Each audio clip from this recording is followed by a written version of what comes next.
શું મિત્રો તમારા ખેતરમાં રોજ ભૂંડ નીલગાય આવે છે અને તમને હેરાન કરે છે? આ યંત્ર બનાવ્યા પછી 110% જંગલી પ્રાણી તમારા ખેતરમાં નહીં આવે. ખેડૂતોએ અત્યારે શિયાળુ પાક કર્યો હોય ને એમાં જંગલી પ્રાણી નીલગાય ભૂંડ એવું બહુ હેરાન કરતું હોય છે. આજે આપણે એક એવું યંત્ર બનાવવાના છે જેના મદદથી એક પણ જંગલી પ્રાણી આપણા ખેતરમાં નહીં જોવા મળે. અને આ યંત્ર એટલો બધો અવાજ સરસ કાઢવાનો છે કે તમારા ખેતરમાં જંગલી પ્રાણી નહીં આવવા દે. પહેલા આને બનાવતા શીખી લઈએ પછી હું તમને આનો અવાજ સંભળાવું. સૌથી પહેલા તો આપણે રસની બોટલ લઈ લેવાની છે અને એને આગળ કાણું પાડી દેવાનું છે. અને એક આપણે જે જૂની નળી પપની પડી હોય તે લઈ લેવાની છે. અને વાળાના 2-3 કટકા લઈ લેવાના છે. પછી આપણે પપની નળીને આવી રીતના કાણા પાડી દઈશું બે બાજુ. અને આપણે જે રસની બોટલનું જે ઢાંકણું છે એને પણ આવી રીતના કાણા પાડી કરીને આ વાયરને આવી રીતના નાખી દેવાનો છે આમાં. એટલે આપણે જે નળી અને ઢાંકણું 2 ફીટ સરખી રીતના થઈ જાય. વાળો થોડોક તમારે કડક લેવાનો છે.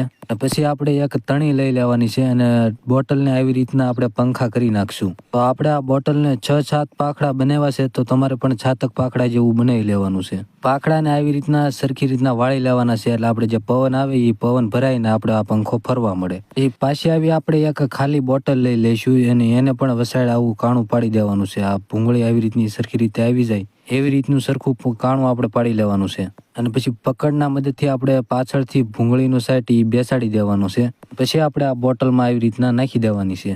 ભૂંગળીને સરખી રીતે આપણે નાખી દઈએ પછી ભૂંગળીને પણ આપણે પાછળની સાઈડ કાણા પાડી લઈશું. આપણે આ 2 બોલ બાંધવાના છે એટલે એના લીધેથી અવાજ આવવાનો છે. એક પીવીસીની આપણે નાની ભૂંગળી આ પાછળ નાખી દઈશું એટલે પંખો આગો પાછો ન થાય. હવે મિત્રો આપણે અવાજ કરવા માટેનું એક પતરાની બોટલ જોશે. પતરાની એક બોટલ લઈ લેવાની છે અને એને પણ આવી રીતના કાણા પાડી દેવાના છે.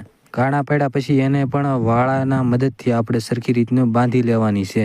આપણે પવનના લીધે જે પંખો ફરે અને એ આ બોટલ આરે ભટકાય પતરાની અને એનો અવાજ સારો એવો નીકળે. આપણા ખેતરમાંથી રોજ કે ભૂંડ ભાગી જાય. આ બોટલને જે વાળા નાખ્યા હતા એ હવે રસની બોટલ સાથે નાખી દેવાના છે અને 2 નાના આપણે બોલ લઈ લેવાના છે. બોલને જે આપણે ભૂંગળી હારે વાળો બાંધ્યો તો તેની હારે આપણે બાંધી દેવાના છે. તો સરખી રીતે આપણે બોલને ભૂંગળીને સરખી રીતના આપણે બાંધી દેવાની છે. એ તમારે લાંબુ એક લાકડું લઈ લેવાનું છે અને તેમાં આ બોટલને નાખી દેવાની છે. હવે મિત્રો આપણા પંખા બની કરી અને તૈયાર થઈ ગયા છે અને હવે આપણે ખેતરમાં લગાડવા માટે આ પંખા તૈયાર થઈ ગયા છે. હવે મિત્રો આપણે ખેતરમાં જ્યાં પણ વધુ રોજડા લાગતા હોય ત્યાં આપણે આને ખોડી દેવાના છે. તમારા ખેતરમાં રોજ ભૂંડ જંગલી પ્રાણી એકોય નહીં આવે. હવે હું તમને આમનો અવાજ સંભળાવું. વિડીયોને લાઈક કરી અને શેર કરી દેજો અને આપણે નવા વિડીયો માટે આપણા પેજને ફોલો કરી લેજો.